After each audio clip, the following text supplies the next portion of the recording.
Thank you all for coming. How brave to show up for this topic that so many people are committed to staying away from. And that's why I come to this, because so many times in my life I've had opportunities to be with grief or to avoid it, to walk away from it, to stuff it, to be depleted from it, to be derailed from it, or somewhere in between. Is that when I feel it, I can heal it. And so if you're here over your own loss or grief, or you're here just to understand it, or you're here because you just wandered in, see, oh, what's she doing this month?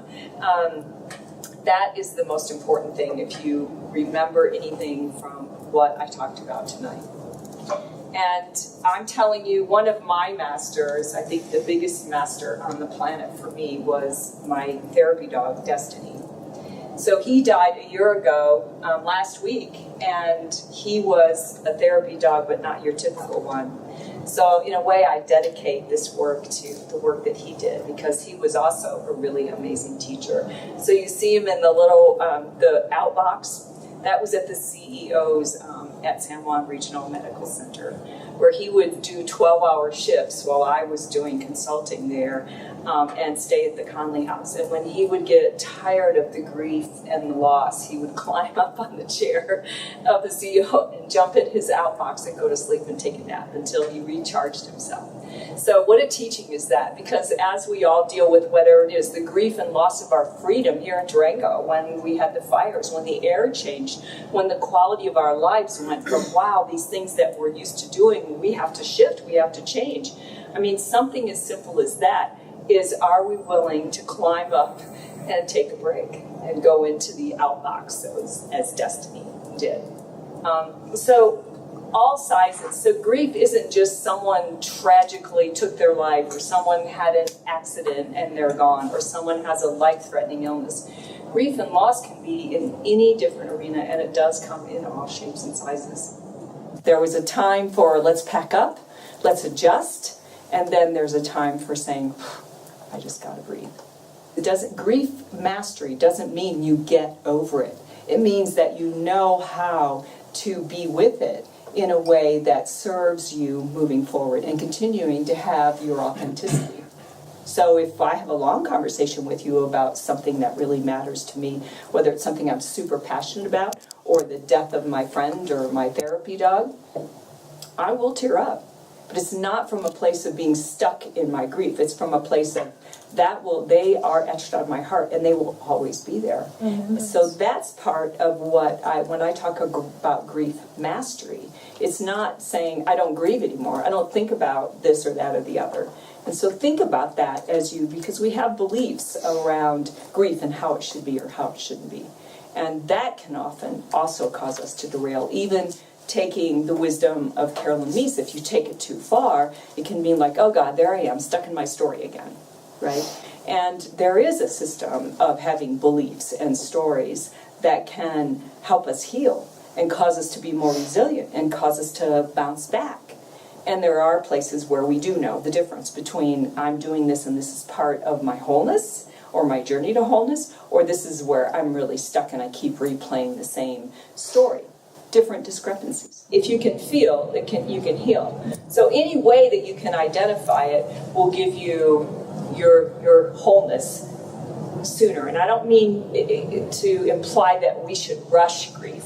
I just want you to know from my own personal story and my work from very early on in my career that grief is something that you can master and that you can be prepared for and be able to be more resilient at the onset, whether it's a loss of a loved one, a loss of your home, a loss of your freedom, a loss of a job. I mean, those things happen in life. And the more we know who to be, who we are, and how to breathe, and can identify where we're at, the more we can then move to center, move to wholeness, find our way through. The more you're aware of your thoughts and your beliefs, the more you can move to healing.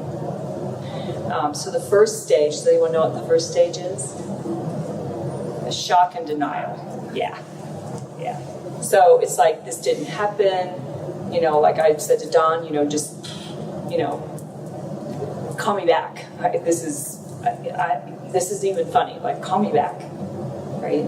Or here in Durango, I talk about my personal knowledge, that I had a friend who was very, very challenged with his mental health and eventually threatened suicide, and I called the police. And in long story short, I was on the phone with him, and his last words were, "Oh my God, they got me, the cops." And so he was suicide by officer right here in Durango. So the different ways of dealing with it, so I learned very quickly in the belief system. So what is my belief? So what are the beliefs that will keep me stuck? What are the stories that I can continue to have? And also in this community, the people that he left notes with, the people that he knew, the people that he worked with or for. He worked out of my office. He was a massage therapist. Those people all had their responses too. So I got to be in part of that story. It's our beliefs about ourselves. So no matter which way you want to twist it, whether it's your personal thing, whether you're on the phone trying to save someone's life and understanding that you couldn't and someone shot them or they shot themselves, to the most tragic kinds of situations like that, that those stories have been here in Durango, unfortunately, way more than we would ever want. But that knowing what you believe, what your beliefs are about yourself, but also what your beliefs are about what you could or could not have done. You know your different stages. So I said shock and denial is the first one. And then the second one is anger. So like that's where a lot of the blaming and the shaming. Well, you're a therapist, you were his friend, why couldn't you stop it? You know, or you know, you were his sister of another person. You were his sister, why couldn't you, you know? Or blame the police. Why did they shoot him? Okay. We don't know because they didn't have body cams on. We don't know. And this is kind of the spiral. Again, you just like the personality styles, you can be all of them in the same minute. The important thing is the more that you know which is your primary one. Like you're like, oh yeah, I'm all of those personality styles when I'm grieving, right? But you know what the main one is. If I'm going to master my grief, though, I have to carve out the time to be with the self-doubt, to notice if shame and blame have come in because of the reactions of the community, the reactions of family, or the things that have happened around me, or the things that have happened inside me due to the experience that I've had that I'm pushing away, that I'm not letting myself really integrate. So feelings are all healthy and normal, and you have all of them. If you say, oh yeah, my friend died, but I haven't questioned myself at all, I didn't go into any shame or blame, probably not a good sign.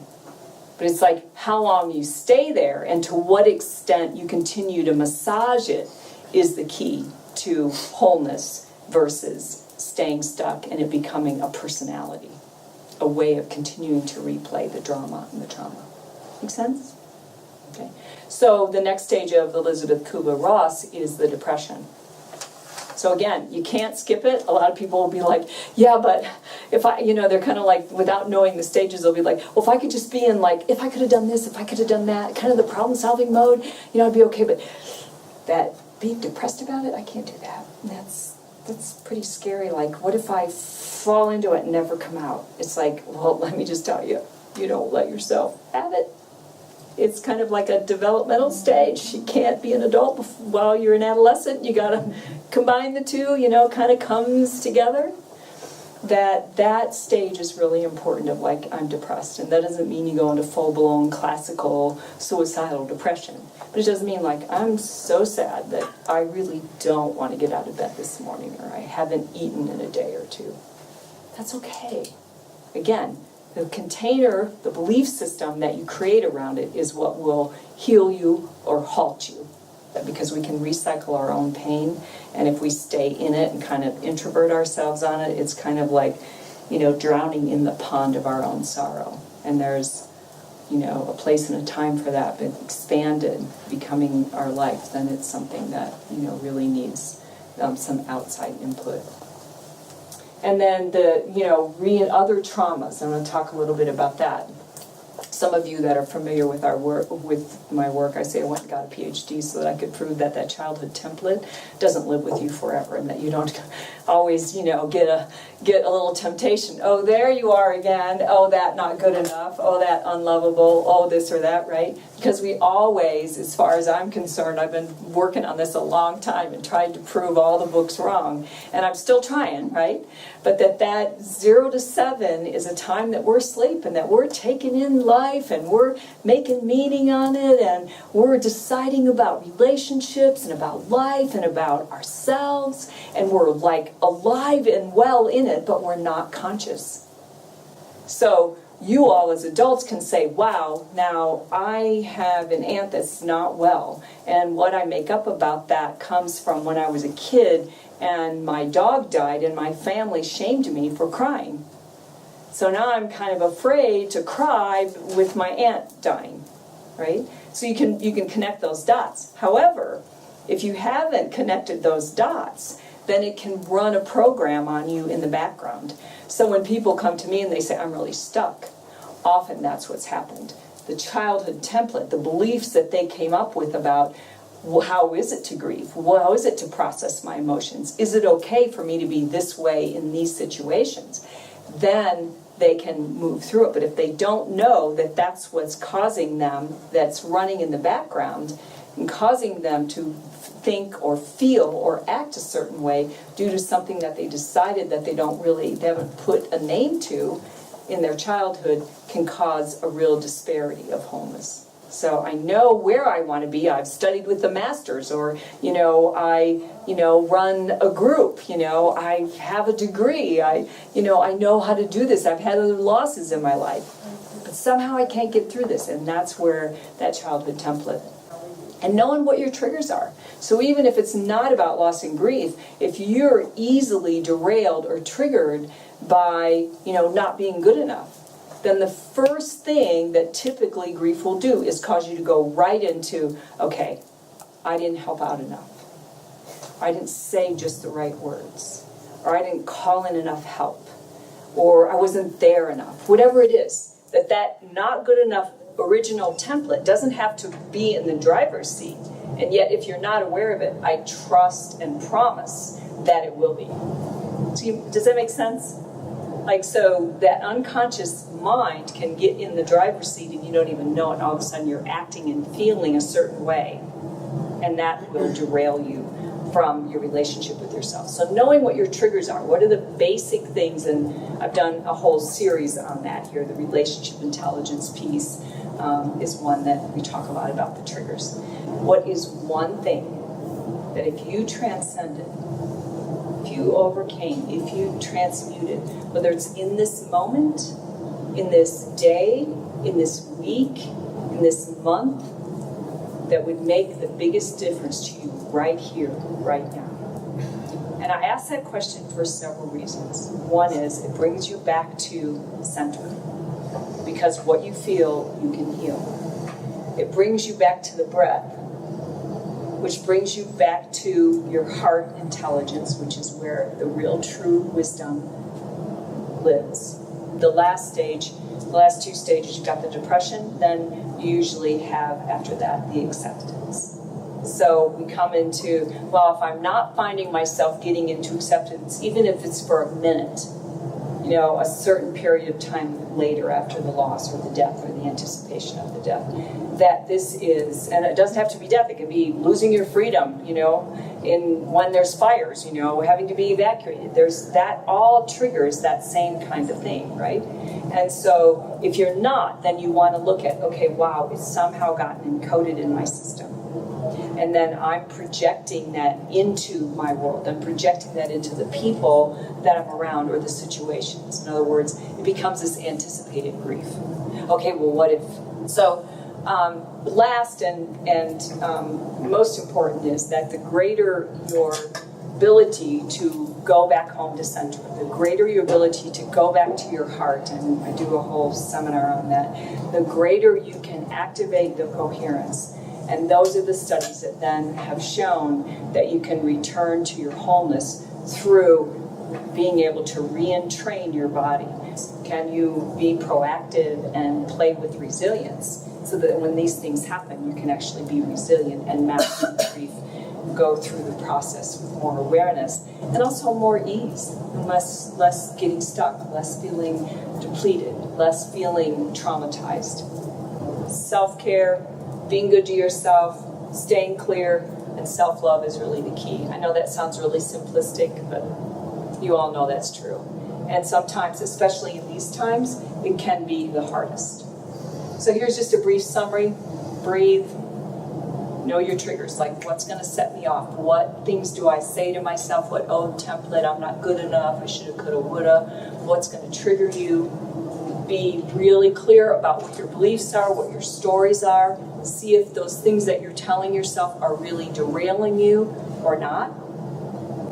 Continue to stay connected to yourself, your pets, your home environment, your routine, the people that really matter to you. Know what the stages are. Be able to identify, wow, today I feel like my primary stage is bargaining. Like if I coulda, woulda. Don't shame yourself in it. Just be aware of it. Like, oh, okay. Oh, wow. And there's acceptance. Wow, I had a moment of like, it's going to be okay. Right? And then also stay the course. Know that always you will come back to center. And always you'll know that you are a better person for it. Not that we would wish this on anybody, but know that your return to wholeness actually will bring you to a different level of compassion, which is what we all need for ourselves in this world now, right?